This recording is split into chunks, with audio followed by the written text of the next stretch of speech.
En esta ocasión hoy nos acompaña Pilar Martínez Ortigosa del Departamento de Informática de la Universidad de Almería, y antes de darle paso para que nos cuente cosas sobre la optimización de plantas solares de torre, le voy a ceder la palabra al vicedecano de Estudiantes y Movilidad, don José Hernández, para que nos presente a la conferenciante, a Pilar. Bueno, pues para mí es un placer presentaros a Pilar porque, bueno, es una persona a la que conozco bien porque he tenido la oportunidad de trabajar con ella en parte de las investigaciones que he realizado. Ella es licenciada en Física e Ingeniería Electrónica por la Universidad de Granada y es doctora en Informática por la Universidad de Málaga y actualmente es catedrática de Informática en la Universidad de Almería. Entonces allí pues ha desarrollado pues principalmente su trabajo en cuestiones de temas de optimización matemática, de principio a fin. Quiero decir, no solo modelizando los problemas, sino luego también desarrollando algoritmos para su resolución. Y ha trabajado en distintas aplicaciones muy diversas de muy distintos campos. Y en particular, pues hoy nos va a hablar de una de las cosas en las que están involucrados actualmente, que es en la optimización del diseño de plantas solares de torre, que a ver si conseguimos entender un poco lo que es eso ahora y en qué consiste ese tipo de problemas. Entonces no quiero entreteneros mucho más porque vamos ya un poco pasados de tiempo, así que le doy paso a Pilar para que empiece ya con la charla cuando ella quiera. Muy bien, nos vamos a poner ahí para poder verte bien.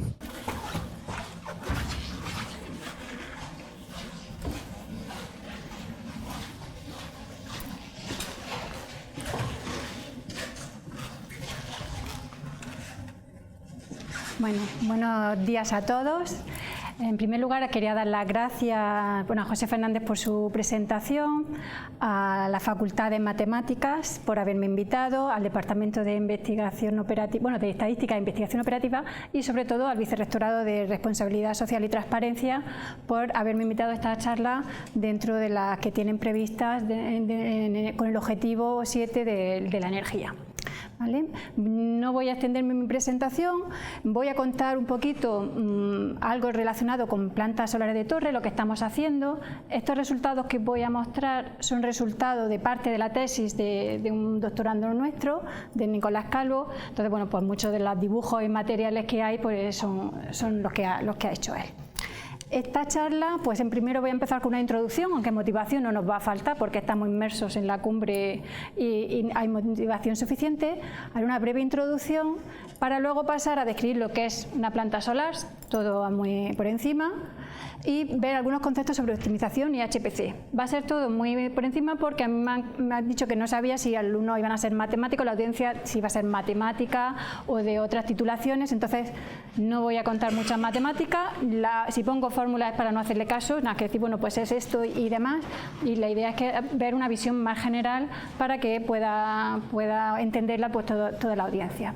Entonces veremos algunos conceptos muy básicos sobre optimización y computación de altas prestaciones o HPC, y después veremos pues algunos de los problemas de optimización que hemos resuelto, tanto para el diseño del campo de helióstatos como la estrategia de apunte en una torre. Entonces, como introducción, bueno, pues ya no hace falta decirlo, pues estamos inmersos en el problema del cambio climático y, evidentemente, debido al efecto invernadero, el máximo responsable del cambio climático pues es el ser humano. ¿Vale? Normalmente ya la atmósfera funciona bien y con gases como CO2 o CH4 pues hace efecto invernadero para poder soportar temperaturas habitables en la Tierra, pero si hay un exceso de producción de CO2 y otros gases, pues evidentemente esos gases no permiten, aumentan el efecto invernadero, no permite que salgan afuera y cada vez se va calentando más. Un poco es la idea general. ¿Vale?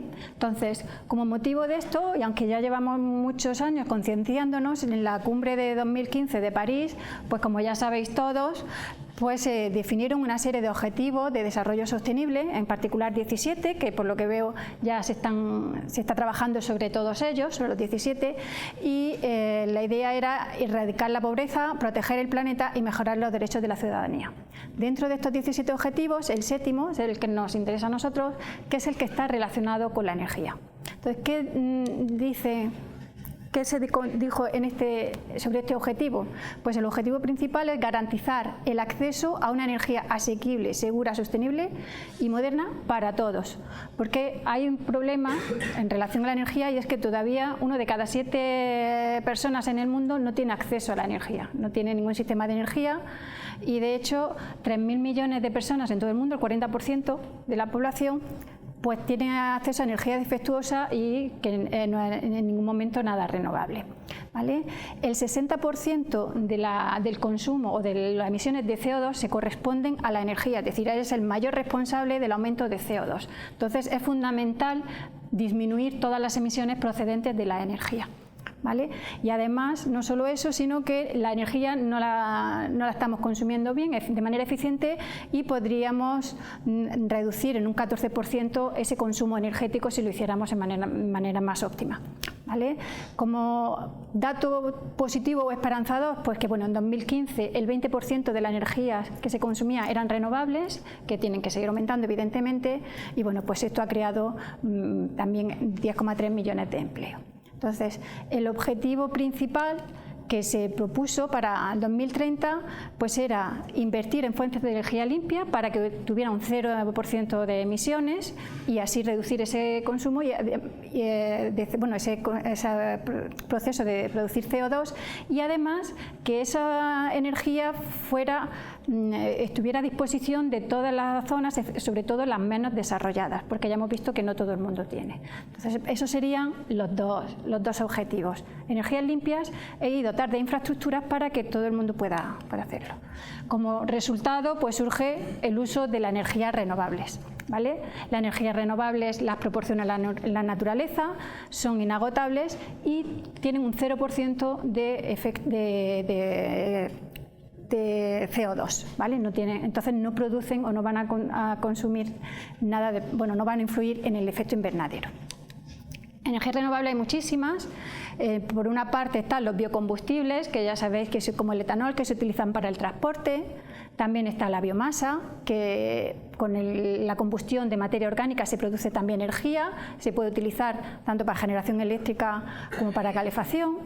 Una muy conocida y además que ya se ve en muchas zonas es la energía eólica, en la que el viento hace mover las aspas y eso provoca que una turbina se mueva y genere electricidad.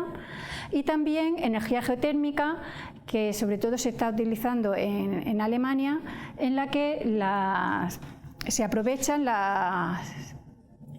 el calor de la tierra para producir o bien calefacción o bien energía también.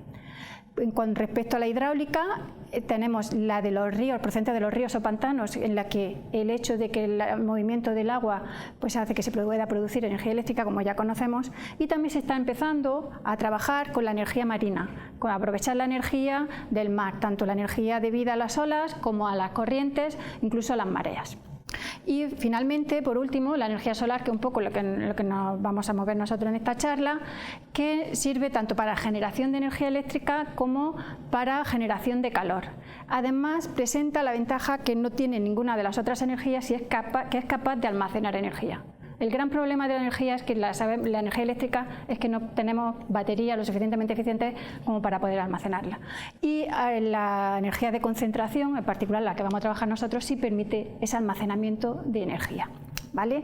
Existen muchas tecnologías de concentración, de energía solar, la de colector termosolar sin concentración, pues ese sería el equivalente a lo que sentimos cuando nos metemos en verano, sobre todo aquí en Murcia, en un coche cerrado que está al sol, hace un calor, el aire no se renueva y hace muchísimo calor, ¿no? Pues debido simplemente a la radiación del sol. Pues un poco sería esta, no hay concentración, simplemente la radiación directa del sol hace que se caliente pues bien el aire o bien agua y demás. Esta la solemos ver pues en algunas casas y sirve sobre todo pues, para calentar agua o también como calefacción. Este tipo de tecnología pues, puede calentar hasta 100 grados. ¿vale? Si ya queremos aumentar la temperatura, tenemos que utilizar concentración, ¿vale? Y para eso está la energía termosolar de concentración, en la que todo el mundo sabe que cuando nosotros ponemos una lupa o un vidrio o una lente y un rayo del sol, pues se concentra el rayo y se puede incluso producir fuego, ¿vale? Entonces, la concentración de esos rayos en un único punto hace que aumente muchísimo la temperatura y se produzca muchísima energía, ¿vale? Hay distintos dispositivos, distintas tecnologías, las de Fresnel, la de la plataforma solar de torre, parábolas de concentración que se están utilizando y se pueden llegar, incluso ya en algunas plataformas solares se están llegando a los 1000 grados centígrados. ¿Vale? Y luego tenemos otro tipo de energía que es la fotovoltaica, que hay muchas plantas ya, muchas en producción, que lo que hacen es aprovechar el efecto fotovoltaico de la luz para generar electricidad. ¿Vale? Entonces las vemos tanto en las plantas que hay ahora, hay mucha en producción, también se utiliza en las casas y lo vemos en algunos techos, tejados, demás de edificios o casas. ¿Vale? Nosotros en esta charla pues nos vamos a centrar en la de concentración y más en particular pues en la de concentración en la que tenemos un único receptor central y muchos helióstatos. ¿Vale? Entonces, una vez vista la introducción, pasamos a ver en qué consiste o lo que son las plantas solares. Las plantas solares empezaron a definirse o a desarrollarse en 1970. ¿Vale? Y de hecho son las más importantes de todos los tipos de tecnologías de concentración.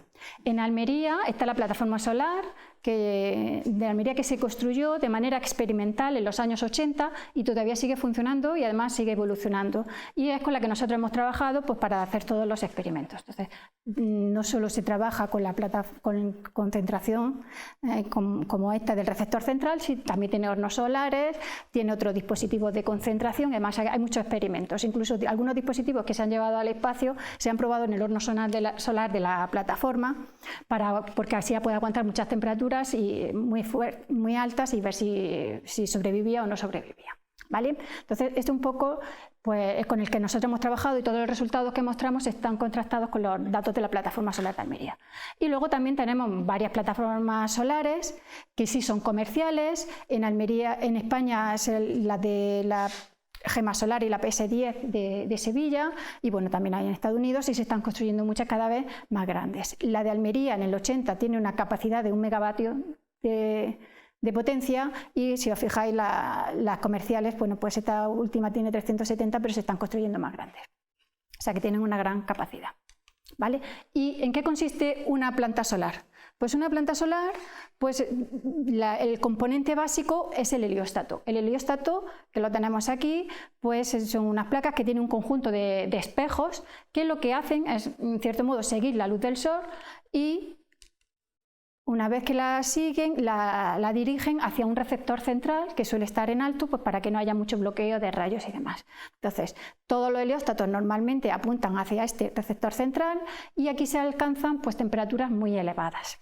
¿Qué es lo que hacemos con estas temperaturas? Pues normalmente lo que tenemos es un tanque bien de agua. En un primer lugar, en un primer momento eran tanques de agua y ahora son más bien sales. Pues un tanque, vamos a suponer que sea de sales, es bombeado, todas las sales fluidas son bombeadas hacia arriba y se calientan en este receptor. Como consecuencia, todas las sales fundidas van a este tanque caliente y aquí se almacena en forma de calor. Ahora mismo ya hay tanques que pueden almacenar esta energía durante 17 horas. Quiere decir que aunque haya 17 horas sin luz solar, se puede estar produciendo electricidad. Por eso este es el mecanismo para el almacenamiento de energía que no lo tienen otros dispositivos solares. ¿Vale? Entonces, aquí se almacena y cuando se necesita la electricidad, pues lo que se hace es mezclar esas sales fundidas con agua fría. Como consecuencia de esto se genera vapor. Y a raíz de esto el vapor mueve una turbina que es la que se genera la electricidad. ¿Vale? Entonces ese sería un poco el mecanismo de la planta solar. Aparte ya también pues este vapor de aquí se puede condensar a través de un condensador y se devuelve al depósito de agua fría pues para reciclarse. ¿Vale? Entonces esta sería un poco la estructura de una planta solar y los distintos componentes más importantes. ¿Vale? Entonces, se pueden destacar las plantas solares porque alcanzan temperaturas muy altas, las más altas posibles a través del sol. Además, permiten trabajar con plantas híbridas que tengan otro tipo de tecnología eléctrica, se pueden integrar fácilmente. Es muy fácil producir electricidad a gran escala, ya lo estamos viendo que están aumentando los tamaños de las plantas solares, y otra ventaja es que todavía se puede mejorar mucho más, o sea que funcionan muy bien, pero todavía se puede mejorar la eficiencia, un poco en eso es lo que trabajamos nosotros, en mejorarlas. ¿Vale? Entonces, si tenemos una planta de estas características, ¿qué podríamos mejorar en una planta? Pues muchísimas cosas. Así, para poner un ejemplo, pues si nos fijamos simplemente en los helióstatos, pues dónde ubicarlos, dónde es el mejor sitio para ubicarlos para que le llegue mejor el rayo o con mayor potencia al receptor central que está aquí, ¿no? Dentro del receptor central, ¿dónde apuntar? Porque si esto es bastante grande, pues unos pueden apuntar a un sitio, otros pueden apuntar a otro. El tamaño del helióstato, hay de distintos tamaños, con distintas alturas, ¿cuál sería lo más importante? ¿No? Entonces, todo eso, ¿cuál sería lo más eficiente? Pues todo eso se puede mejorar. Las características de los espejos, hay mucha gente trabajando en las características de los espejos para que tengan mayor reflectancia y se tenga menor pérdidas y demás. Y también el control, se puede mejorar el control para que se pueda controlar de forma automática los distintos helióstatos y apunten siempre a donde tienen que apuntar en cada instante de tiempo conforme se va moviendo el sol, o si hay nubes, por ejemplo. En cuanto al receptor central, pues se puede mejorar o estudiar qué tipo de receptor es mejor, si es de un receptor plano, si es de cavidad o si es circular, para que se pueda ver, como en este caso los helióstatos están alrededor en todos los sitios. Muchas plantas solo están orientadas a una parte, orientación norte o orientación sur. El tamaño y la altura a la que se tiene que ubicar el receptor de manera óptima para que haya máxima eficiencia, y las características de los materiales que componen el receptor. O sea que ahí hay un amplio campo de investigación. En cuanto al almacenamiento, pues también se pueden optimizar muchas cosas. Los tipos de sales, mucha gente trabajando en qué tipo de sales son las mejores para que aumente más la temperatura o aguante mejor el calor. Lo mismo con los tanques que las contienen, ¿no? Las características de las turbinas, la temperatura óptima de funcionamiento, sería otra cosa. Y en cuanto al campo en general, pues dónde ubicar la planta, si es mejor en una zona muy plana o en una zona que tenga desniveles para que no se choquen los rayos solares de los helióstatos, etc. Y un problema que me lo presentaron hace poco es, por ejemplo, el hecho de que en una planta solar normalmente está en una zona árida porque le da mucho el sol. Si hay una zona le da muchísimo el sol, hay mucho polvo y entonces, como consecuencia de eso, normalmente se ensucian los helióstatos. Los helióstatos son espejos y para que funcionen bien hay que limpiarlos. La forma de limpiarlos ahora mismo es que pasa un camión con un depósito de agua y con un chorro pues va limpiando los helióstatos, ¿vale? Entonces, un problema de optimización, el otro día me comentaron, es qué trayectoria ha de seguir el camión y en qué orden limpiar los helióstatos para que normalmente estén casi todos limpios y en el momento que lo esté limpiando pues es el más adecuado porque ese helióstato esté contribuyendo menos a enfocar en ese receptor solar, ¿vale? Entonces pues es otro problema que se podría mejorar. Como veis, pues hay muchos. Nosotros lo que nos hemos centrado en este trabajo pues es mejorar el campo de helióstatos. Nos hemos centrado en este porque es la parte que tiene más inversión. Cuando se construye una planta solar, el 50% de la inversión es el campo de helióstatos. Y además, ahora mismo los helióstatos tienen hasta un 40% de pérdida energética. No se va a poder llegar nunca a un 0%, pero sí que se puede mejorar esto para que la pérdida energética sea menor, ¿vale? Entonces, hay que diseñarse pues con mucho cuidado para que sea muy óptimo y además el control también se tiene que hacer de forma cuidadosa, ¿vale? Entonces, una vez visto lo que es una planta solar, cosas que se pueden mejorar, vamos a ver unos pequeños conceptos sobre optimización para, muchos sí lo sabréis, sobre todo los que son de matemáticas, pero bueno, pues si hay alguien que no es de matemáticas, sobre optimización y computación de altas prestaciones, ¿vale? El objetivo principal de la optimización o de optimización global es encontrar el óptimo, a ser posible global, no local, de cualquier problema, ¿vale?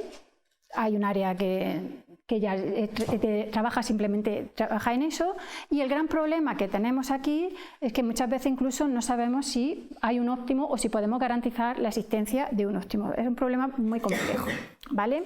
Si nos volvemos a la época del instituto, cuando estudiabais derivadas, ¿no? Una de las aplicaciones de las derivadas te dan una función y era calcular pues, zonas de crecimiento y demás, y otra de las cosas que estudiabais era dónde estaban los máximos y los mínimos, ¿vale? Para eso hacíais la derivada y si la derivada era 0, si tenemos aquí esta función, que es la negra, la f', la derivada es la roja, pues en aquellos puntos donde la derivada era 0, pues coincidía con un máximo o con un mínimo local, ¿vale? Pues básicamente en eso es lo que se trabaja. Aquí, en este caso, pues teníamos un problema que lo podíamos definir matemáticamente y además este problema pues daba la casualidad de que era derivable y podíamos aplicarle derivadas. No todos los problemas que queremos optimizar se pueden definir matemáticamente e incluso muchos que se pueden definir pues no van a ser derivables. Y hay muchísimas herramientas de matemáticas, que eso todos los que trabajan en investigación operativa las conocen, ¿no? Muchísimas herramientas que nos permiten encontrar los óptimos con una convergencia. ¿Vale? Entonces, cuando resolvemos un problema de optimización, de minimización, pues podemos utilizar un algoritmo o un método que nos va a servir también para calcular problemas de máximos. O sea, nos va a servir el mismo algoritmo para calcular los mínimos que los máximos. ¿Por qué? Porque esto simplemente para recordar, si tenemos una función como esta, que tiene aquí un mínimo y aquí otro mínimo, pues si nosotros a esta función le cambiamos el signo y la pintamos, tenemos si esa era f de x o la cambiada de signo, la menos f de x, pues si os fijáis va a tener, donde aquí teníamos un mínimo, en el mismo punto x va a tener un máximo y aquí exactamente igual. Es decir, que un algoritmo que yo tenga para minimizar lo puedo utilizar para maximizar simplemente cambiándole el signo a la función. ¿Vale? Entonces, mucha gente trabaja con algoritmos de minimización, otros con maximización, pero son equivalentes. ¿Vale? ¿Qué algoritmos o qué procedimientos de búsqueda hay? Pues hay una gran clasificación, muchos tipos de clasificaciones. La más simple, pues de distinguir entre algoritmos de búsqueda determinísticos y heurísticos. Los determinísticos pues tienen garantizada que la solución en un número finito de pasos, que pasa a llegar al óptimo en un determinado número finito de pasos, y la gran característica o requerimiento que tienen es que hay que saber definir el problema de forma matemática. Es decir, el problema que yo quiero optimizar, tengo que encontrar una expresión matemática que me indique cómo es ese problema y entonces yo puedo aplicar propiedades matemáticas para encontrar de manera óptima en un número finito de pasos, aunque ese finito puede ser muy grande, pueda encontrar con una determinada precisión la solución. ¿Vale? Si la función es derivable, pues aplico derivadas. Si ya es cóncava, convexa, pues ya aplico uno u otro. Si tiene muchos óptimos, muchos picos, pues puedo aplicar otro tipo de matemáticas que no las vamos a ver. Un ejemplo de algoritmos que se pueden utilizar son los branch and bound, que lo único que requieren es tener la función definida matemáticamente. Una vez que ya está, en un principio se pueden resolver. Otra cosa es que sea muy costoso y los procesadores no sean capaces, pero bueno, en un principio sería esto. ¿Qué inconveniente van a tener estos algoritmos determinísticos? Pues muchas veces que se requiere un tiempo exponencial o polinomial al que no es accesible, o los procesadores se quedan sin memoria porque son demasiado complejos para resolverlos. Otro gran inconveniente es que no se pueden expresar que hay problemas que no se pueden expresar de forma matemática y entonces, pues si no lo puedo expresar de forma matemática, no puedo aplicarlos, evidentemente, y bueno, muchas veces no sabemos ni si tenemos soluciones eficientes. Como alternativa, pues están las heurísticas, que es un poco con lo que nosotros trabajamos en este problema. No quiere decir que nos olvidemos de la matemática, pero utilizamos algoritmos heurísticos para resolverlo. ¿Y qué es heurística? Pues hay muchísimas definiciones. Si miráis por internet o en la bibliografía hay muchas. A mí la que más me gusta es esta, que la proporcionó Reeves en el 93, que decía que una heurística es una técnica que busca soluciones buenas, casi óptimas, a un costo computacional razonable, aunque sin garantizar factibilidad u optimalidad de las mismas. Es decir, bueno, pues funciona más o menos bien en un tiempo razonable, aunque yo no puedo garantizar que el óptimo que he encontrado sea un óptimo. A lo mejor lo sé, lo puedo comprobar luego a posteriori por un otro mecanismo, pero en un principio cuando yo ejecuto una heurística no puedo demostrar o garantizar que he llegado al óptimo. ¿Vale? Entonces, los algoritmos heurísticos, por lo tanto, pues no van a tener garantizada la convergencia hacia la solución global, eso ya partimos de que no tenemos garantía. Ventaja, no necesitan conocer la estructura matemática del problema, es decir, podemos aplicar lo que se conoce como problemas de caja negra. Las heurísticas solo van a necesitar saber que si yo quiero evaluar el problema en un punto, voy a saber hacerlo, no sabemos cómo, y me van a dar un resultado. Ese sería el problema típico de caja negra. ¿En qué consiste? Pues bueno, pues nuestro problema es una caja negra, no sabemos lo que tiene dentro. Puede ser una función muy bonita derivable, puede ser un algoritmo, que, por ejemplo, de reconstrucción de imágenes, que dado unos parámetros de entrada, pues me reconstruya mejor o peor la imagen, o me dé un resultado de imagen u otro. Pueden ser un simulador que me simule el comportamiento, yo qué sé, de una plantación, o pueden ser señales que vayan directamente a un invernadero, que me abra unas válvulas y luego recoja yo el resultado del invernadero. O sea, puede ser cualquier cosa que puede ser modelable por ordenador, o a lo mejor no, necesita realimentación al exterior y luego obtener cualquier cosa. Lo único que sabemos de la caja negra es que si yo le doy unos parámetros de entrada, que van a ser los parámetros que yo quiero optimizar, voy a obtener una función de salida, que es la función que yo quiero optimizar, ¿vale? ¿Y cómo funcionan los algoritmos heurísticos? Pues los algoritmos heurísticos se dedican a generar puntos en los que siempre va a haber una componente aleatoria y pues genera un punto. Ese punto es lo que queremos evaluar, se evalúa, se obtiene el valor de la función objetivo y ese valor de la función objetivo pues llega al algoritmo heurístico y compara ese valor con valores anteriores y toma decisiones en la búsqueda. Esas decisiones, pues dependiendo de la complejidad de la heurística, pues son más o menos simples. La búsqueda aleatoria pura pues me genera otro punto al azar completamente, otros tienen una búsqueda guiada, pero en todos siempre tienen alguna componente aleatoria, alguna componente que puede ser más o menos influenciable, ¿vale? Entonces, pues en eso se basa un algoritmo heurístico. Genera puntos, lo evaluamos, no sabemos cómo, vemos el resultado de la función objetivo y generamos otro nuevo punto, ¿vale? En eso consiste. Técnicas de optimización, como ya he dicho, hay muchas determinísticas y heurísticas.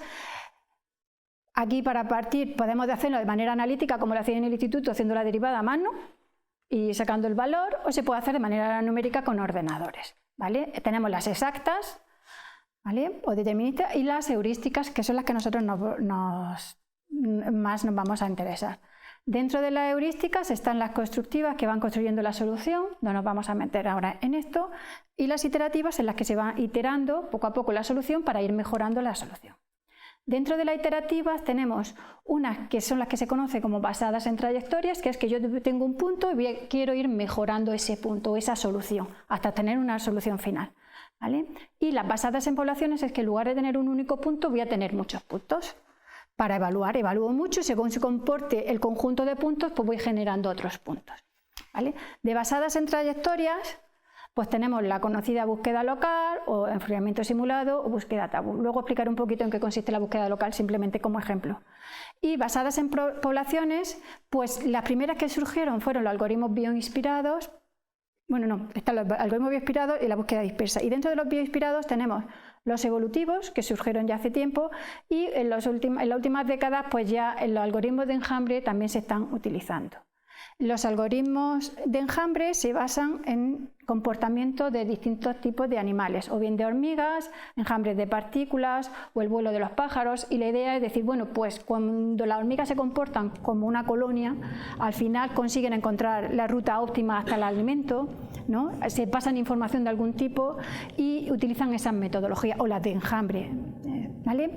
Y los algoritmos evolutivos son aquellos que parten de la evolución de las especies y lo que hace un mecanismo de que si yo tengo una población, pues las especies van evolucionando, se supone que a mejor, siempre van optimizándose y van sobreviviendo siempre los más aptos, lo cual me permite pues ir mejorando la especie. Y un poco este tipo de búsqueda es lo que se hace en los algoritmos evolutivos, que también voy a comentar un poquito qué consiste. ¿Vale? Entonces, como caso basado en trayectoria, voy a comentar simplemente por encima la búsqueda local o hill climbing. En este caso, lo que se hace es partir de una solución inicial que normalmente suele ser aleatoria o te la puede dar otro algoritmo, pero vamos. Y lo que hace es transformar esa solución y ver si es mejor. Si es mejor, reemplaza la anterior, y si es peor, pues no la reemplazo. Y ese bucle pues se va iterando hasta que se cumpla la condición, el criterio de parada. Esta búsqueda es una búsqueda, como aquí dice, local, porque nunca se sabe si llegamos al óptimo local o al óptimo global. Imaginaros, por ejemplo, que estáis de excursión y tenéis que escalar una montaña y llegar a la cima, ¿vale? Pero hay muchísima niebla y no veis nada. Veis, podéis ir tanteando, pero no veis. Si tenéis que subir a la cima, pues lo que hacéis es subir cuesta arriba. Evidentemente, cuesta abajo no me voy a ir porque no voy a subir a la cima. Entonces, haces una búsqueda ciega, lo mismo te mueves para acá, te mueves para allá, pero siempre en sentido ascendente. ¿Qué ha subido? Pues bueno, ahora doy otro paso. Voy dando pasitos a paso hasta que llegue un punto donde me mueva. Por donde me muevas, siempre voy cuesta abajo. Se supone que he llegado a la cima, ¿vale? Pues eso es lo que hace el optimizador local. Problema, que yo estoy nublado y sé que estoy en la cima, pero no sé, como no puedo ver, no veo más allá de mis pies, no sé si estoy en la cima más alta. A lo mejor otro compañero que ha salido de otro sitio, pues ha subido por otro lado y ha llegado a otra colina, ¿vale? Que sería el óptimo global. Entonces te quedas atrapado en un óptimo local y como no puedes salir de tu entorno, porque todo lo que sea salir de tu entorno es bajar, pues no te permite subir a la colina más alta. ¿Vale? Aquí lo tenemos, no se ve muy bien abajo los niveles, pero bueno, aquí tenemos un caso de una función que tiene 3 máximos y 2 mínimos, ¿vale? El máximo local sería este. Entonces, ¿aquí qué ocurre? Pues que si aleatoriamente empezamos por este punto que está aquí, este que está aquí, que lo tenemos aquí representado en las curvas de nivel que no se ven, pues si voy avanzando y subiendo el nivel, pues vemos que bueno, pues va evolucionando hasta llegar. Bueno, aquí he llegado aquí a un óptimo local. Si parto de otro sitio, pues llegaré a otro óptimo local. Y si parto de aquí, he tenido suerte, parto de aquí, pues entonces sí voy a llegar al óptimo global, ¿vale? Entonces, depende de la suerte del punto de donde empieces, pues encontrarás el óptimo global o te quedarás atrapado en un óptimo local. Como consecuencia de eso, pues normalmente se trabajan no con heurísticas, sino con metaheurísticas, que lo que hacen es decir, bueno, no voy a hacer solo búsquedas locales, intensificar la zona de búsqueda, sino que también voy a explorar fuera, voy a permitir pasos más grandes para diversificar y poder salir de la colina donde estoy para irme a otra mayor, ¿vale? Y un ejemplo de esto, pues sería, bueno, esta es la intensificación, que es lo que hace una búsqueda local, en este caso está minimizando y que se cuela aquí en el hoyo, y la diversificación me permite salir de este valle para irme a otro, ¿vale? Me permite un salto grande. Un ejemplo de algoritmo de metaheurísticas son los algoritmos evolutivos, que como he dicho se basa en la supervivencia de las especies, y un algoritmo evolutivo pues lo que hace es partir de una población de puntos, ¿vale?, que se conoce como los pares, genera una serie de puntos aleatorios. De esta generación de puntos, pues igual que las especies, aquellos, por ejemplo, si estamos en el caso de jirafas, aquellas que tienen el cuello más largo, que viven más tiempo, pues tienen más posibilidades de tener hijos o descendencia, ¿no? Pues como consecuencia de eso, las del cuello más largo serán las que tengan más hijos, los hijos se parecerán a los padres y al final la especie va evolucionando a tener el cuello cada vez más largo. Bueno, pues hay una selección de esos padres, estos padres generan hijos que van a salir mezcla de los padres, que sería esta población auxiliar. Bueno, esta sería de los padres que se pueden procrear, esta sería la reproducción, ¿no?, en la que los hijos se van a aparecer o van a ser mezcla de los padres. En esta reproducción, aparte de que salgan mezclas, puede haber mutaciones, como ya sabemos. Pues bueno, pues existen mutaciones que unas veces pueden mejorar y otras veces pueden empeorar. También se contempla aquí, aunque no lo represento. Y luego, pues reemplazamos, nos quedamos con los mejores de entre la población auxiliar y la descendencia, nos quedamos mejor y tenemos ya una nueva población de partida. Esto sería una generación, el equivalente a una generación, y volverían otra vez a tener hijos, ¿vale? Si lo vemos en este esquema, pues ahora en vez de partir de un punto, partimos de muchos puntos. De todos estos, pues hacemos una selección. En este caso son los que están pintados en azul. Estos van a ser los padres potenciales y como consecuencia de los operadores de reproducción, pues tenemos los rojos, que serían los hijos. Estos hijos, junto con los padres, pues se juntan y se quedan con los que tienen mejores valores de la función objetivo, hasta que poco a poco las siguientes iteraciones se van a ir concentrando alrededor del óptimo y al final, la población final, pues tendríamos toda la población relativamente cerca del óptimo y el mejor punto, el mejor de los puntos, pues sería la solución del algoritmo, ¿vale?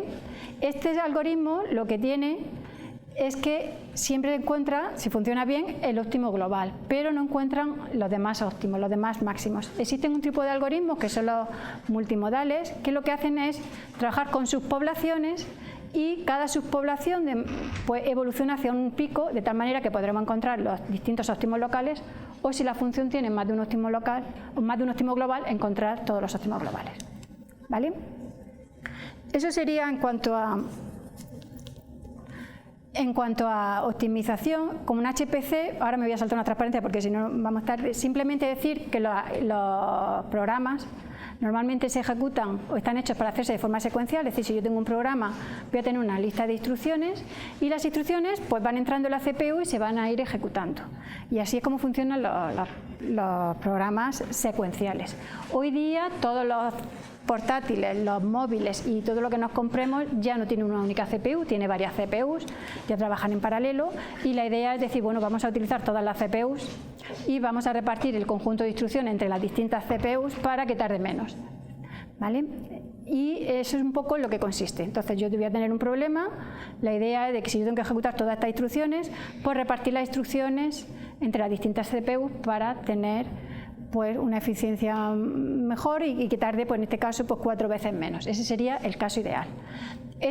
Dividir las instrucciones pues puede ser pues que cada procesador haga un conjunto de instrucciones distintas o que cada procesador trabaje con un conjunto de datos diferentes. Si tenemos muchos datos, pues que trabaje con un conjunto de datos diferentes para que todos contribuyan, o bien que hagan tareas completamente diferentes unas de otras. Como medida de rendimiento de los programas paralelos, pues tenemos el speedup o aceleración, que lo que hace es dividir el tiempo en secuencial entre el tiempo paralelo. Si yo en secuencial tardo 10 segundos y con 2 procesadores tardo 5, pues bueno, esto me dará un 2, con lo cual el speedup o la aceleración coincide con el número de procesadores, ¿vale? Ese se conoce como el speedup ideal, cuando la aceleración, el tiempo de secuencial dividido entre el tiempo que se ha tardado en hacerlo en paralelo, coincide con el número de procesadores. Y aquí está representado con esta línea. Normalmente, pues los programas lo que tienen es un speedup por debajo de lo normal. Y cuando se trabaja en HPC, pues lo que queremos siempre es obtener speedup ideales, bueno, y algunas veces super ideales, pero eso ya son por otras características como que ya me cabe todo en memoria y hago menos fallos de caché y demás, pero bueno.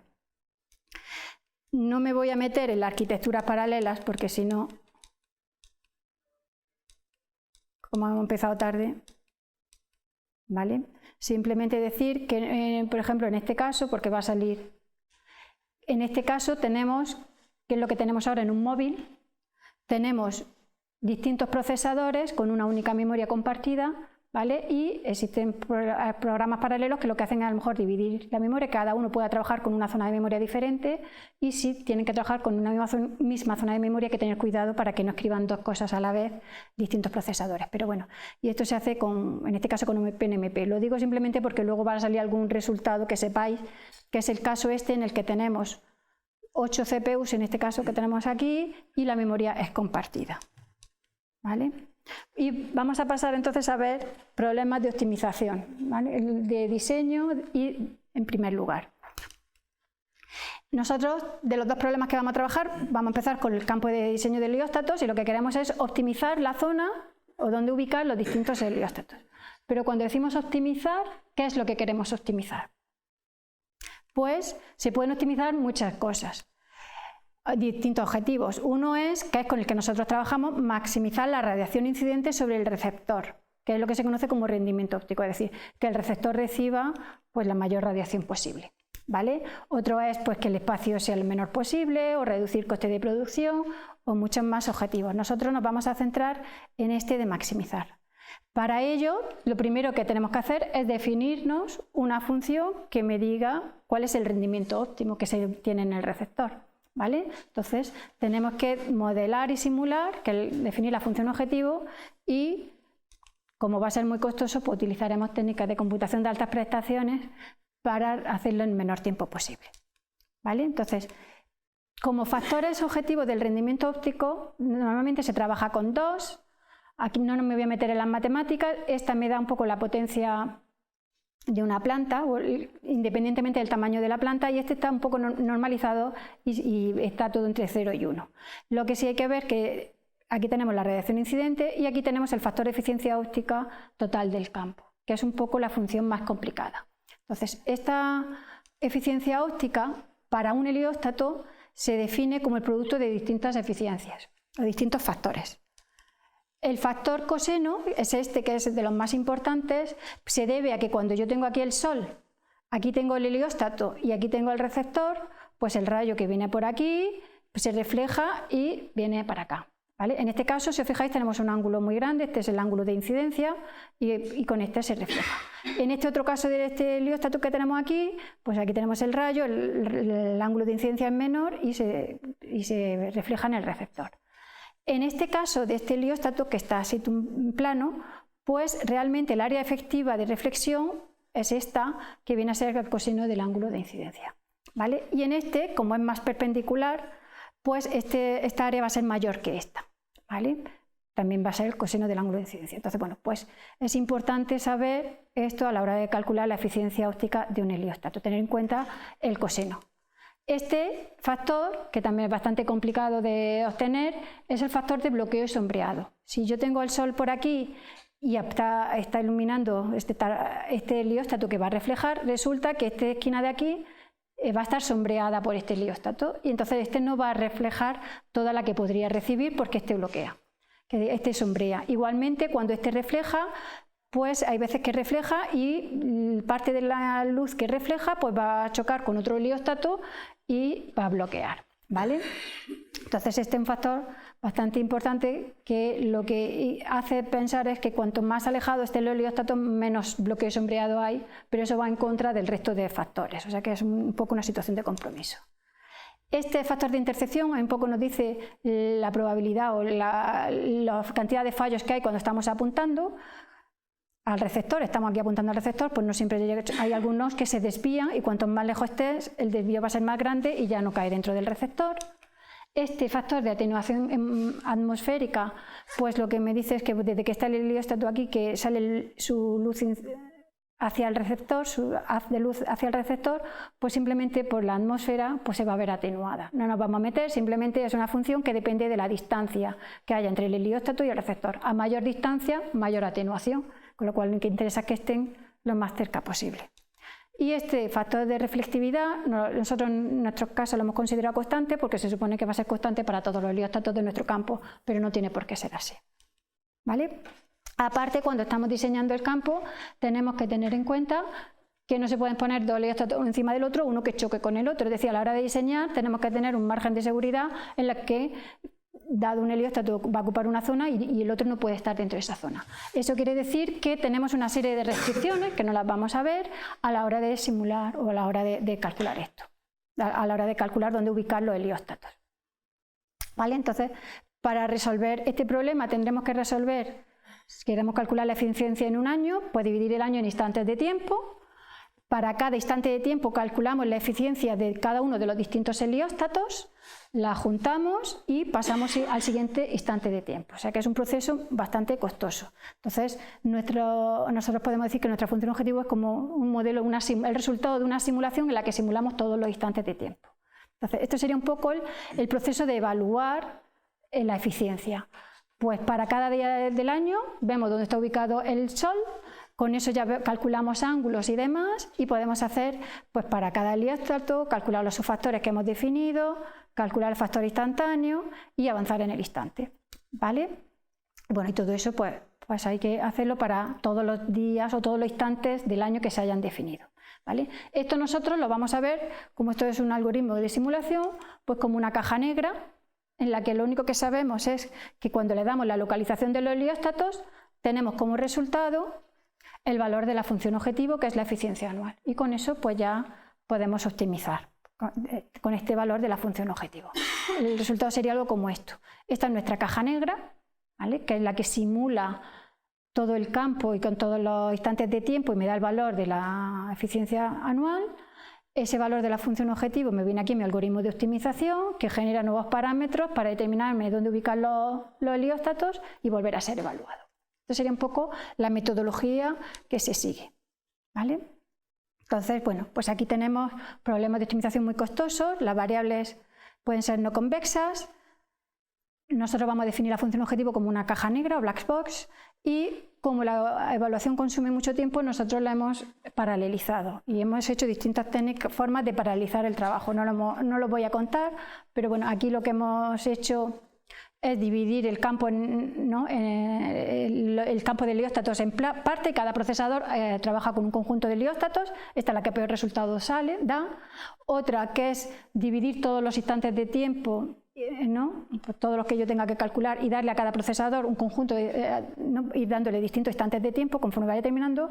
O esta, que es la que mejor funciona, que vemos que sale más parecido al ideal, en la que a cada procesador le damos un conjunto de instantes y él se va manejando, pues unos tardarán más, otros tardarán menos. Pero bueno, simplemente que esto pues lo hemos paralelizado.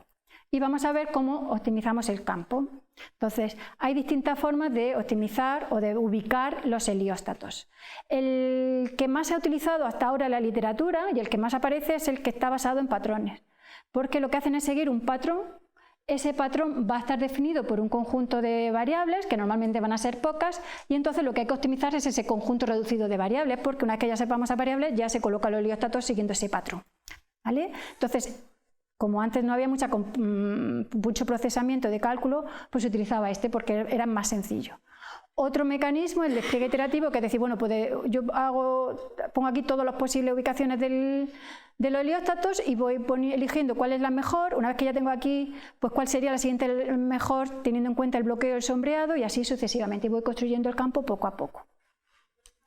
Otra opción, pues sería en multietapa, que es primero lo hago por patrones y luego pues ubico el mejor punto dentro de este patrón, luego el otro y demás, y no cojo todos los posibles.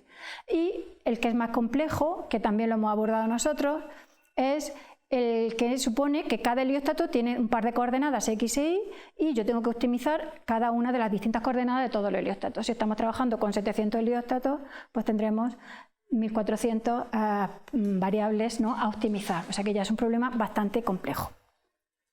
Entonces, con los dos que voy a mostraros, el ejemplo es hemos hecho uno basado en patrones, bueno, hemos hecho más, pero presento uno, y también cómo hemos resuelto el de espacio de búsqueda continuo, que es bastante más complejo.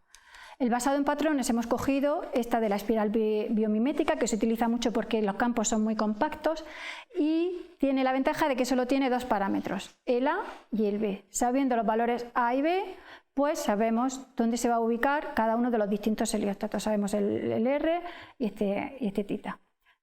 Entonces, simplemente tenemos dos parámetros en lugar de 1700, por ejemplo, o 1400. Entonces, es mucho más fácil de optimizar. De tal manera que lo que tenemos es que optimizar el A y el B, se obtienen los valores de donde van a estar ubicados los helióstatos, aquí los tendríamos, y ya una vez que sabemos dónde están ubicados los helióstatos, pues evaluaríamos la eficiencia óptica, ¿vale? Y eso sería la función objetivo, que es lo que pasaría al algoritmo. Hemos probado, probamos con distintos algoritmos. Bueno, los primeros casi no se pueden llamar algoritmos. El fuerza bruta, que lo que hace es simplemente hacer un grid en las variables A y en las variables B, es decir, para distintos valores de A y B, pues voy midiendo el valor de la función y lo único es simplemente que me hace una idea de cómo es la función objetivo. ¿Vale? El otro sería búsqueda aleatoria pura, que es que si tenemos que evaluar 1000 o 2000 soluciones, pues las genero todas de forma aleatoria y me quedo con la mejor. Esto no tiene mucha complejidad.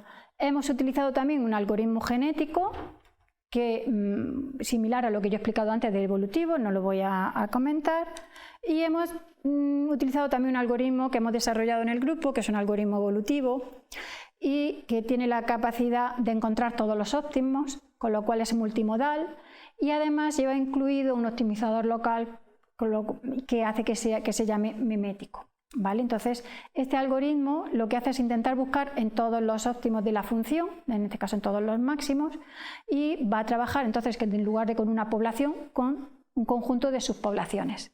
Esas subpoblaciones realmente, en vez de trabajar con muchos puntos, para simplificar, pues se han identificado por una solución y un radio de atracción. ¿Vale? Entonces es más fácil trabajar con un punto y su radio que por un conjunto de puntos de la población. Y además estos radios no van a ser constantes, sino que estos radios, según la etapa en la que se genere la población, que se cree la población, pues van a ir disminuyendo. Con esto nos permitirá pues que encontrar también estos de aquí, porque si yo defino un radio muy grande para todas, no encontraría este óptimo, porque estaría dentro de esta, y así podemos encontrar todos los óptimos aunque estén muy cercanos o sean muy pequeños o muy puntiagudos. ¿Vale? Entonces, ¿cómo funciona este algoritmo?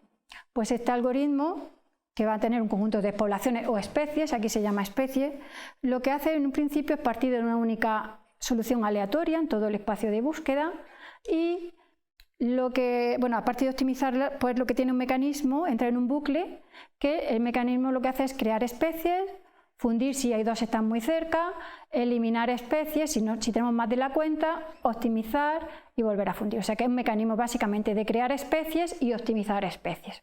Entonces, el mecanismo de creación de especies lo que hace es me intenta detectar nuevos picos en mi función objetivo.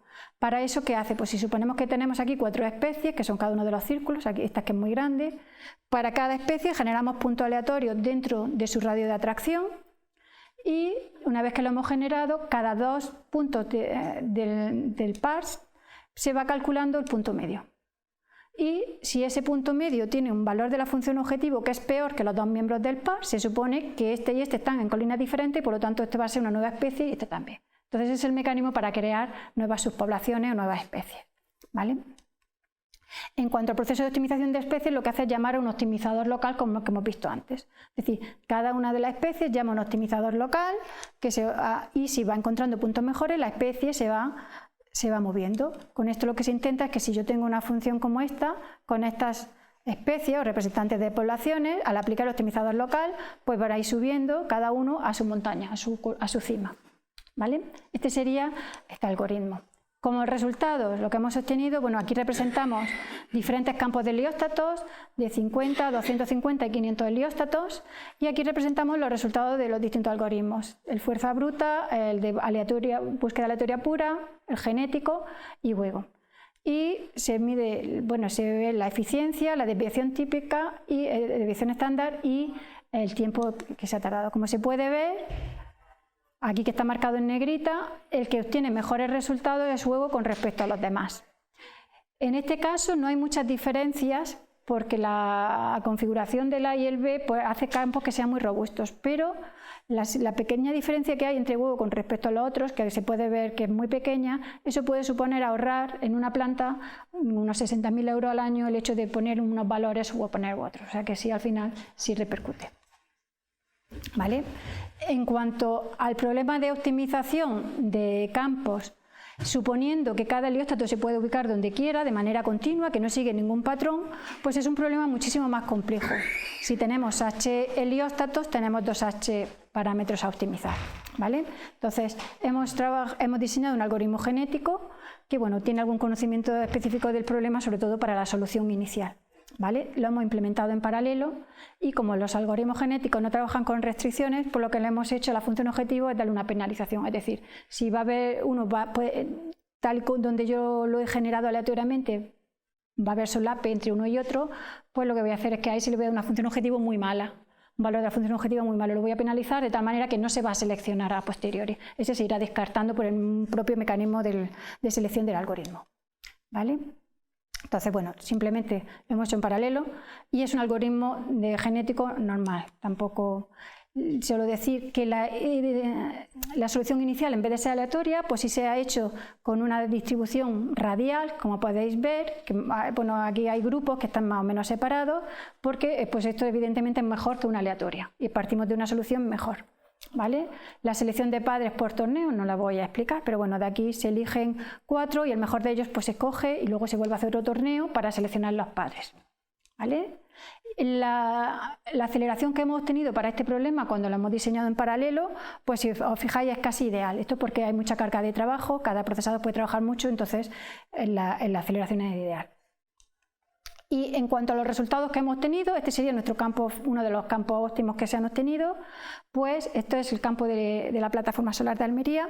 La PSA tiene una eficiencia del 70,31% y para este algoritmo genético se ha obtenido una eficiencia del 70,62%, que es bastante y supondría muchísimo dinero. Este diseño que hemos hecho, si aquí os fijáis, pone que es en el punto de diseño, es decir, esto se ha hecho solo para un único instante, pero habría que hacerlo a la hora de diseñar un campo para todo el año, no solo para un instante, que es el día juliano, a las 12 del mediodía del día juliano.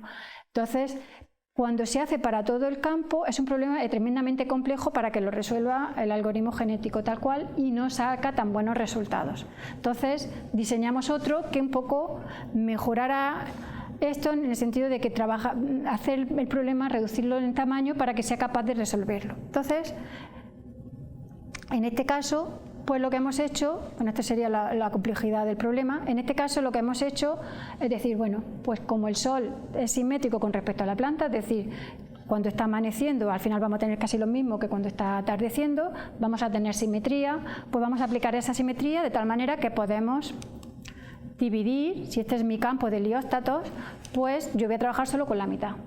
Ya con esto, yo los resultados que obtenga para esta mitad, voy a aplicar simetría y obtengo el otro campo, pero ya trabajo con la mitad de helióstatos, la mitad del campo. Y aún así sigue siendo grande, entonces lo que quiero es dividir el campo en porciones más pequeñas para que mi algoritmo genético sea capaz de resolverlo. Entonces, como lo que a nosotros nos interesa es calcular trayectorias del helióstato hasta el centro, pues casi todos los helióstatos van a ir, nuestros problemas van a ir en este sentido todos radiales. Entonces lo que hicimos fue dividir el problema en diferentes sectores, de tal manera que íbamos a aplicar luego un algoritmo genético para cada sector, pero así resultaba más sencillo y podíamos tener mejores resultados. Entonces hicimos dos versiones. La primera opción fue decir, bueno, vamos a suponer que los sectores son independientes y no permitimos, si este es mi sector que los separa, que los distintos helióstatos puedan sobrepasarse un poco del otro sector. No va a haber comunicación entre sectores, cada uno trabaja de manera independiente. Es un problema más sencillo, pero evidentemente menos eficiente.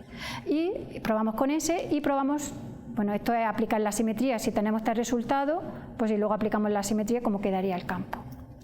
Aparte de este, probamos, como ya he dicho antes, con este que es más avanzado, donde si yo tengo este sector, que lo tengo aquí, voy a poder permitir que haya helióstatos, voy a tener en cuenta esta información de este de aquí y esta información de este de aquí, de tal manera que si aquí hay uno, pues yo ya sé dónde está para hacer mi campo y hay comunicación entre los distintos sectores. Esto hace un poco más complejo el problema, pero da más flexibilidad y los campos se supone que deben de ser mejores. Entonces aquí tenemos los resultados. El algoritmo genético para el campo completo, sin aplicar esta técnica de dividir, sin aplicar simetría y dividir en sectores, la plataforma solar tiene una eficiencia de 0,6840 y el algoritmo genético se quedaba por debajo. En un único instante sí mejoraba, pero cuando teníamos que aplicarlo a todo el año es peor. Sin embargo, si aplicamos la simetría y por sectores, pues aquí vemos los resultados cuando los sectores no tienen en cuenta la información del sector vecino y aquí cuando sí se tiene en cuenta. En todos los casos, hasta en este, se obtienen mejores resultados que los de la plataforma solar. ¿Vale? Incluso aquí, en el que solo tenemos un único sector, aquí tenemos este cuando el campo está solo, este ya aplicando simetría con un sector, 2, 3, 4. Ya a partir de 4 empezaba a empeorar y los mejores resultados los tuvimos con 4. Pues con un único sector, que es simplemente trabajar con medio campo, ya se obtiene una eficiencia bastante considerable, se aumenta, incluso tarda menos, porque es más fácil trabajar con medio campo y aplicar simetría que trabajar con el campo completo. Más rápido y trabaja mejor. Y bueno, pues se ve cómo va aumentando la eficiencia y en este caso, pues esta eficiencia también se mejora con respecto a esta. ¿Vale? Este sería el mejor caso con 4 sectores y este algoritmo, que bueno, la eficiencia ha subido a 0,6941. ¿Vale? Este sería el campo que hemos obtenido cuando no hay comunicación entre los sectores, que se pueden casi que distinguir los distintos sectores, pues casi se puede trazar una línea, y este es cuando sí se permite la comunicación y el campo es más compacto. ¿Vale?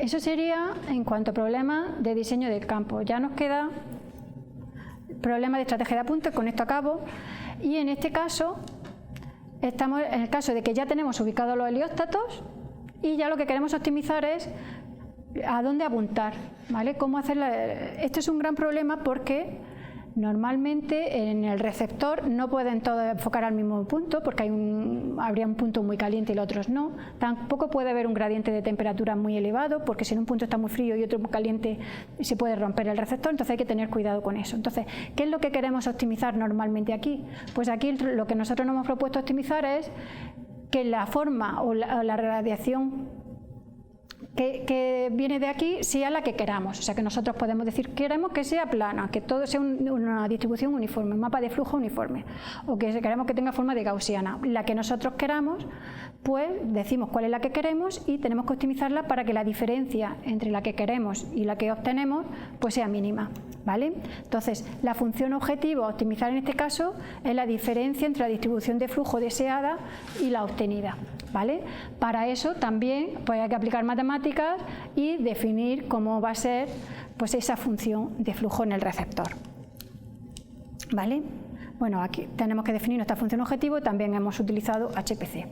Nuestro problema, por lo tanto, es decir, bueno, yo quiero esta densidad de flujo en el receptor, esto es lo que yo obtengo y lo que hago es restar esta que obtengo con esta y quiero pues, encontrar el mínimo, ¿vale? Lo definimos así, pero básicamente de hacer la diferencia entre, si la diferencia es cero es que he conseguido la forma exacta que pretendía, ¿vale? Para poder calcular esa distribución de flujo en el receptor tenemos que saber la distribución de flujo de cada uno de los distintos helióstatos y luego hacer una convolución en el receptor para hacer la total, ¿vale? Entonces el problema es cómo hacemos esto. El trazado de rayos, el ray tracing, es bastante preciso, es flexible, pero es muy costoso computacionalmente y prácticamente no se puede hacer para todos los helióstatos de la planta en cada uno de los distintos instantes de tiempo. Es casi inviable, ¿vale? Hay otros modelos que son analíticos que tienen una expresión matemática de cómo es la distribución de flujo para un helióstato y se aplican. El problema es que son muy generales, no se adaptan bien al caso que se está estudiando y no son precisos. Entonces lo que nosotros hemos hecho ha sido, pues utilizando matemáticas y estadística, pues hemos hecho una solución de compromiso en la que pues básicamente hemos creado modelos analíticos, ¿no? Haciendo una forma analítica pero con una serie de parámetros que nosotros hemos hecho por correlación teniendo algunos datos experimentales, ¿vale? Entonces la metodología, bueno, hemos utilizado Tonatio, una herramienta de ray tracing para simular ¿no? de un helióstato y la posición del Sol, pues cuál es el flujo, ¿no? Hacia dónde apunta la distribución de flujo. Eso lo hemos hecho, hemos cogido un subconjunto, en este caso este subconjunto de helióstatos que hemos elegido, hemos visto para esos casos durante mucho tiempo cuál sería un poco la distribución de flujo y una vez que la hemos tenido, pues lo que hemos hecho es asociarle a cada uno una distribución de flujo como esta. Mediante métodos estadísticos que no me voy a meter, pues hemos visto pues todos estos parámetros, cuáles serían los valores óptimos, ¿no? Para cada helióstato y ¿no? Con los que mejor se ajustaban para ver si podíamos decir de manera analítica cómo era la distribución de flujo del helióstato, ¿vale? Pero ya partiendo con la base de datos producidas por el Tonatio. Entonces con eso hemos construido un metamodelo, ¿no? Para estimar los parámetros a través de estadísticas, no me voy a meter, y hemos definido una serie de parámetros y la verdad es que nos ha funcionado bastante bien, ¿vale? Este es lo que habíamos medido para un helióstato. Esto, bueno, aquí sí lo vemos en el plano XZ, en el plano XY, y esto es lo que, bueno, esto es lo que nos sale con la fórmula matemática, ¿vale? Entonces, como podéis ver, es bastante parecido y podemos decir que el modelo que hemos diseñado, ¿no? del flujo pues es bastante bueno, ya lo podemos utilizar a la hora de optimizar, ¿vale? Entonces, nosotros, por lo tanto, ya que tenemos aquí un receptor, lo hemos supuesto plano, pues la idea es decir dónde tienen que ir apuntando los distintos helióstatos, lo hemos dividido en un grid, dónde tienen que ir apuntando para que la distribución de flujo que deseemos sea la que obtengamos sea lo más parecida a lo que deseamos, ¿vale? Con la fórmula que hemos dicho antes del restar, ¿vale? En este caso hemos intentado resolver un problema además más complejo. Primero resolvimos eso, pero el que pongo aquí un poco más complejo, en el que vamos a suponer que no necesitamos todos los helióstatos. Entonces tenemos que decidir qué forma queremos y qué helióstatos son los que voy a utilizar para conseguir esa forma, ¿vale? Entonces primero tengo que encontrar qué helióstatos son los buenos y además de encontrar qué helióstatos son los mejores, pues conseguir la forma más parecida, ¿vale? Ese sería el problema de optimización que nos hemos presentado. Para eso hemos hecho un optimizador de dos niveles.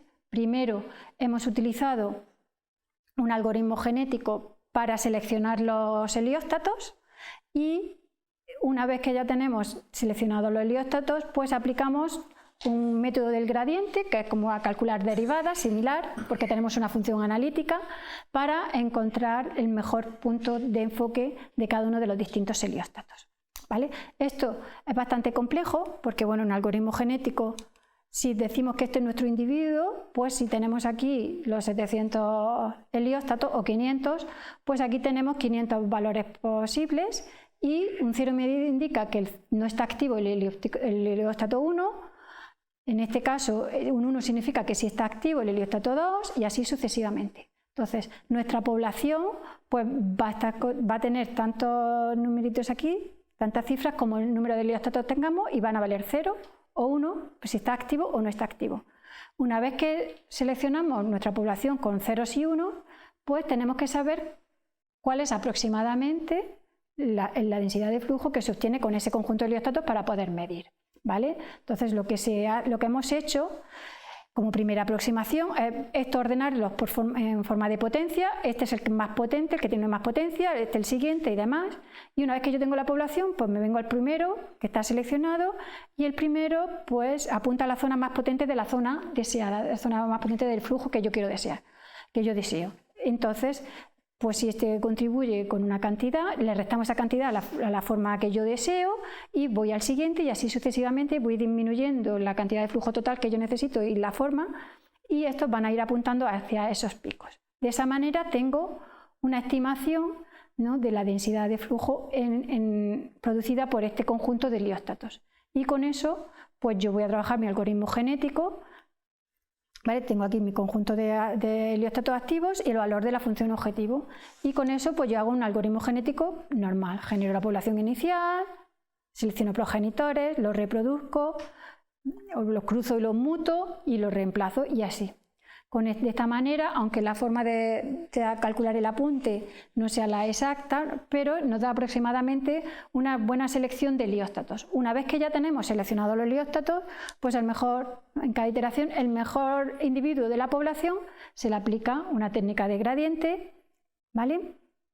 Esto también se ha hecho en paralelo porque son muchísimos y pues con eso se optimiza y se llega al óptimo o al punto a la zona de apunte óptima. Ya con esto termino, ya solo son los resultados. Hemos hecho resultados para distintas formas. Las más conocidas o las que más se utilizan en las plantas solares son las gaussianas y las planas. Entonces, esta, por ejemplo, era la referencia gaussiana que queríamos obtener. Esta en el plano XZ. Y esta es la que hemos obtenido con nuestro algoritmo, ¿vale? Que son bastante similares. El mapa de helióstatos seleccionados, pues en este caso ha sido solo este. Como es una gaussiana, pues los que están más cerca, que tienen más potencia, son los que van a contribuir más, ¿vale? Otra forma que hemos hecho ha sido la plana. Esta sería la que queremos obtener y esta es la que hemos obtenido. En media, más o menos, el valor medio es muy parecido al que me viene aquí, que es de 78, que diga 79,8. Pues más o menos en media es esto. Evidentemente es muy difícil de conseguir porque cada helióstato me va a contribuir con una gaussiana y por la suma de gaussianas, por mucho que quiera, es muy difícil que sea recta, ¿vale? Pero vamos, en media se obtiene una forma muy parecida y el conjunto de helióstatos que se han seleccionado para este caso pues son todos estos que tenemos aquí. Y ya nos pusimos a jugar y decir, bueno, pues en vez de estas dos, que son las típicas, vamos a coger una aleatoria. Entonces lo que se hizo es coger al azar una serie de helióstatos, apuntar al receptor de forma aleatoria y nos salió esta forma, ¿vale? Esta o esta en el plano XZ. Y lo que quisimos es reproducir y encontrar helióstatos que reprodujeran esta forma aleatoria, ¿vale? Lo que conseguimos pues, fue bastante aproximado, lo tenemos aquí, y sin embargo, aunque era aproximado, evidentemente los helióstatos no fueron los mismos. Estos son los que nosotros utilizamos para generar la forma y esto es lo que nosotros obtuvimos. Se puede ver que más o menos la distribución es similar, pero evidentemente los helióstatos no son iguales, pero se obtienen formas similares, ¿vale? Bueno, pues con esto termino la presentación de problemas de optimización. Como habéis visto, se puede contribuir con las matemáticas y mucho al desarrollo de energías eficientes y se puede contribuir mucho y al final las matemáticas están todos los problemas de ingeniería o todos los problemas que nos podamos encontrar. Y ya está, gracias.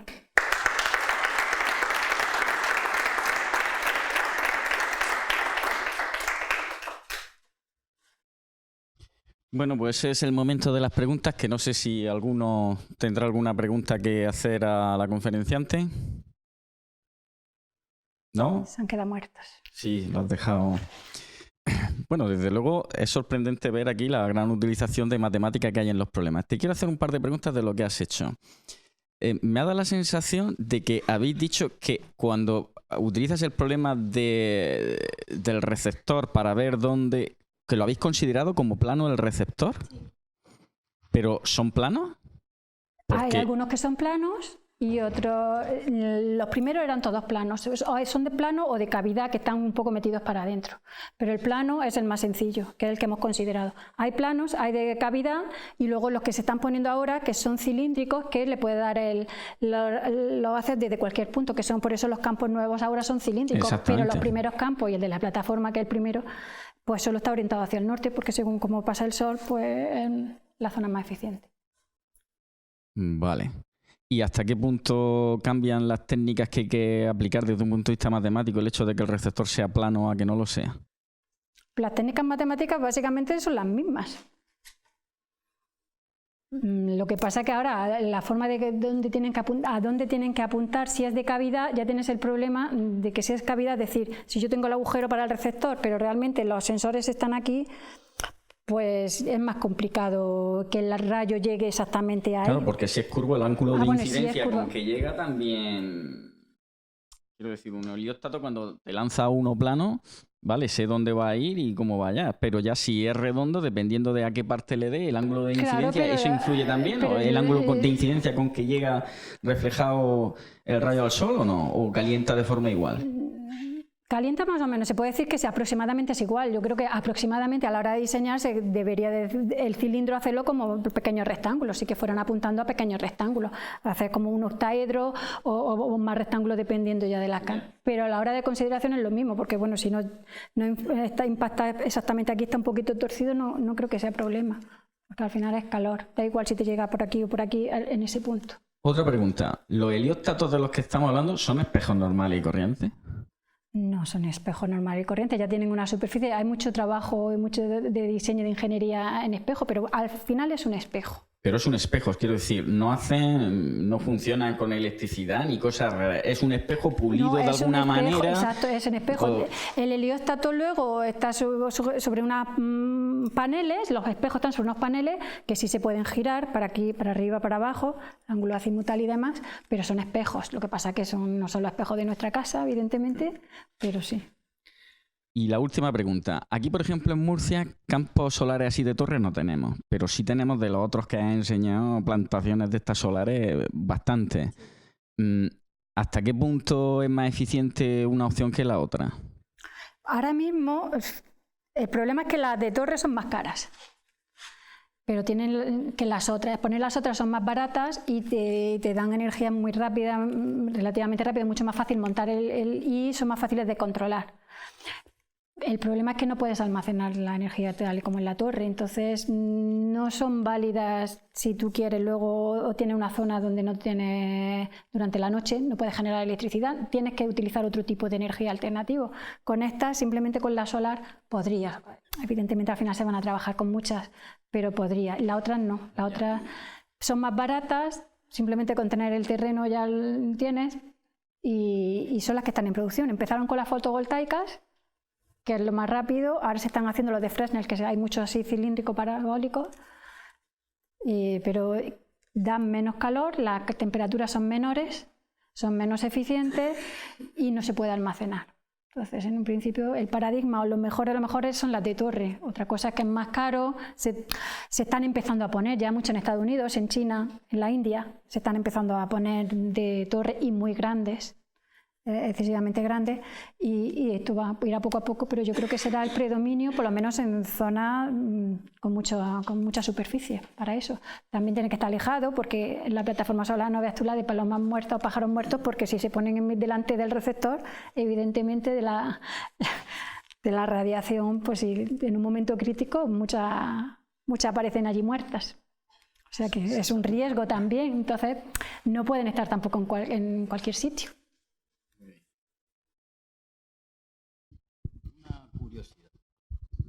Una curiosidad para este último modelo que has presentado, que primero se seleccionan los heliostatos y luego se calcula la inclinación con que tienen que enfocar.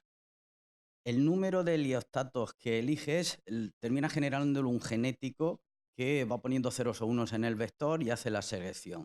¿Tú tienes fijado de antemano el número que quieres o cómo controlas al final los que tienen que ser? Según la potencia máxima que tú quieras.